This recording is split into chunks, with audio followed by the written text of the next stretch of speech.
Balik lagi saya dengan Anastasia Retno Pujastuti, edukator PRH Indonesia. Saya suka sekali bercerita.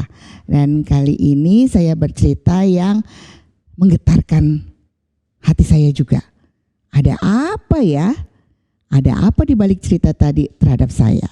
Oke, hari ini saya seperti biasa ditemani oleh Ice dan teman-teman di sini. Dan saya masih akan bercerita dari cerita rakyat Indonesia yang kaya sekali maknanya. Oke, saya cerita dengan judul Patih Senggilur, cerita rakyat dari Sumatera Selatan. Ceritanya begini teman-teman. Di Sumatera Selatan waktu itu hiduplah seorang patih. Patih ini sangat terkenal. Kenapa terkenal? Karena Patih Senggilur namanya. Patih Senggilur ini orang yang kuat, orang yang tampan, orang yang baik hati, dan tambah lagi suka menolong. Wah, beliau ini sungguh-sungguh menjadi kekaguman semua rakyat. Bukan hanya para wanita, tapi juga semua rakyat yang ada di tempat sekitar beliau tinggal. Patih Senggilur, itu namanya. Karena dia tiap hari selalu berkeliling ke rumah-rumah rakyat yang menjadi tempat dia tinggal. Dan dia selalu dengan tangan ringan menolong orang-orang yang perlu bantuannya. Ada yang perlu memotong kayu, dia bantu. Ada yang perlu membangun rumah, dia bantu. Ada yang perlu mengangkat panenan, dia bantu.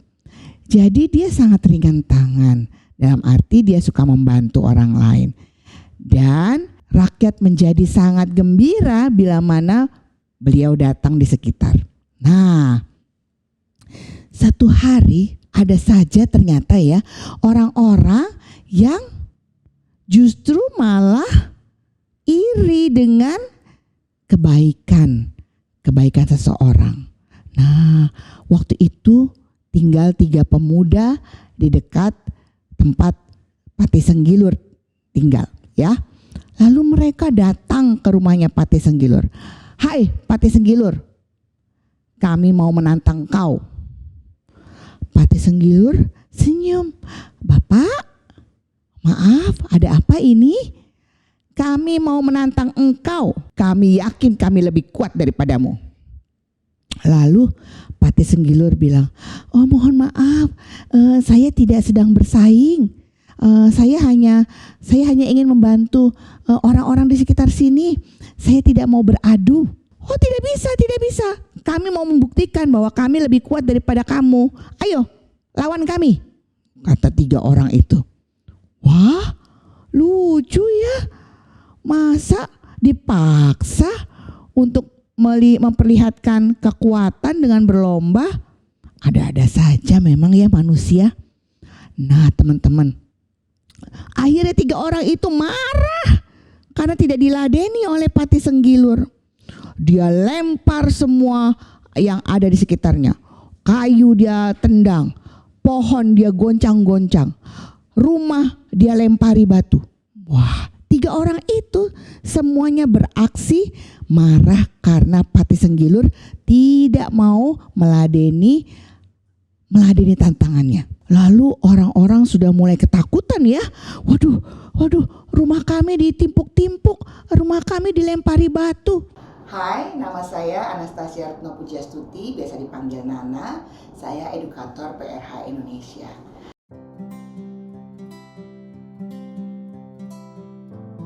PRH adalah metode pertumbuh kembangan diri untuk menuju pada diri yang sejati yang dikembangkan di Prancis 50 tahun lalu oleh seorang pendidik bernama André Rosset. Karena PRH, saya menemukan bahwa saya adalah Nana yang punya kebiasaan bercerita. Saya senang bercerita karena saya menjadi mengenal diri saya yang sebenarnya melalui setiap pesan positif dari cerita yang saya bawakan. Sampai jumpa pada cerita berikutnya.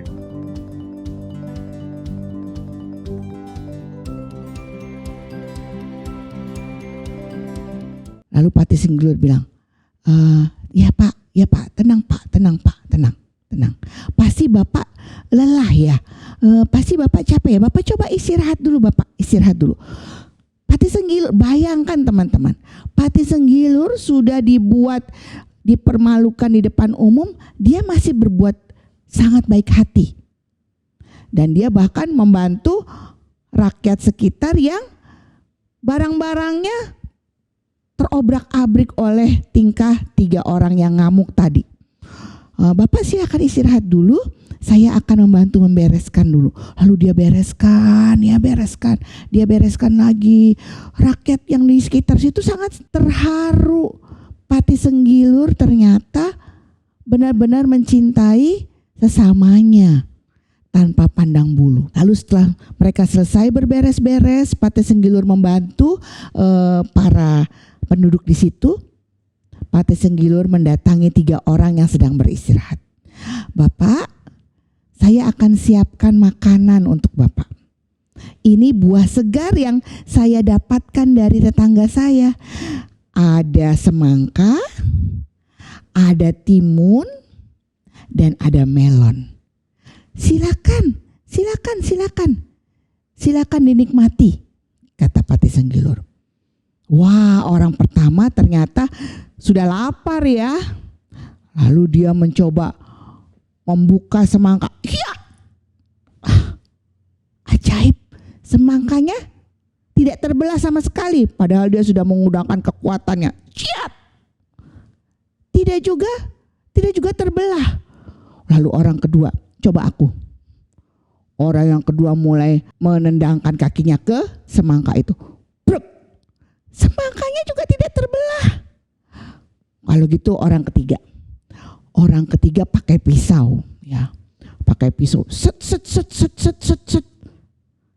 Tidak juga terbelah. Wah, semangka ini ajaib. Nah, waktu itu kemudian mereka pikir, wah kalau semangka mungkin karena terlalu besar.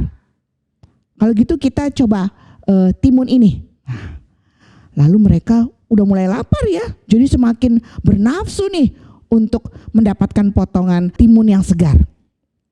Lalu mereka coba, ciat, timunnya juga sama, timunnya tidak terbelah. Yang satu lagi mulai lagi pakai dengkulnya, krek, tidak juga terbelah. Yang satu lagi pakai pisau lagi, set, tidak juga terbelah. Wah, aneh, ajaib sekali. Lalu Patih Senggilir datang. Bapak, apakah sudah dinikmati buah-buahannya? Mereka langsung bilang, sepertinya buah-buahan ini memang tidak ada tempatnya, jadi kami tidak membukanya. Lalu Patih Senggilir, oh baik kalau gitu saya ambilkan piringnya. Patih Senggilir mengambilkan piring, terus kemudian baiklah kalau gitu saya coba untuk memberikannya ya, melayani bapak-bapak sekalian ya. Lalu Patih Senggilir langsung pakai tangannya, seret, semangkanya terbelah. Dia potong lagi dengan tangannya. 3 orang tadi langsung, wah, dia kuat sekali berarti. Aku tadi sudah pakai pisau, aku sudah pakai kaki, aku sudah pakai tangan. Ketiga orang tadi ya, tidak ada yang berhasil memotong semangka yang ranum tadi. Waktu dibuka semangka itu, mereka langsung tersadar. Ternyata kekuatan kami tidak ada apa-apanya. Di atas langit ada langit. Kami sekarang percaya Patih Senggilir adalah patih yang kuat, ditambah lagi patih yang baik hati. Nah teman-teman, dari cerita tadi saya ngerasa tenang sekali. Kenapa kok tenang? Ya karena ternyata kebaikan hati seseorang kalau dipancarkan dengan sangat tulus, maka orang lain akan menerimanya juga dengan ketulusan. Bahkan orang yang penuh kedurhakaan, orang yang penuh keirian, orang yang penuh dengan dengki, akhirnya luluh hatinya karena kebaikan menetes memasuki relung hatinya. Mari kita sebarkan kebaikan dan kita pancarkan kebaikan untuk sesama kita. Bagaimana dengan Anda? Apa yang Anda dapatkan dari cerita tadi? Semoga juga bermakna. Sampai jumpa di cerita yang lainnya dengan Nana, edukator PRH. Bye.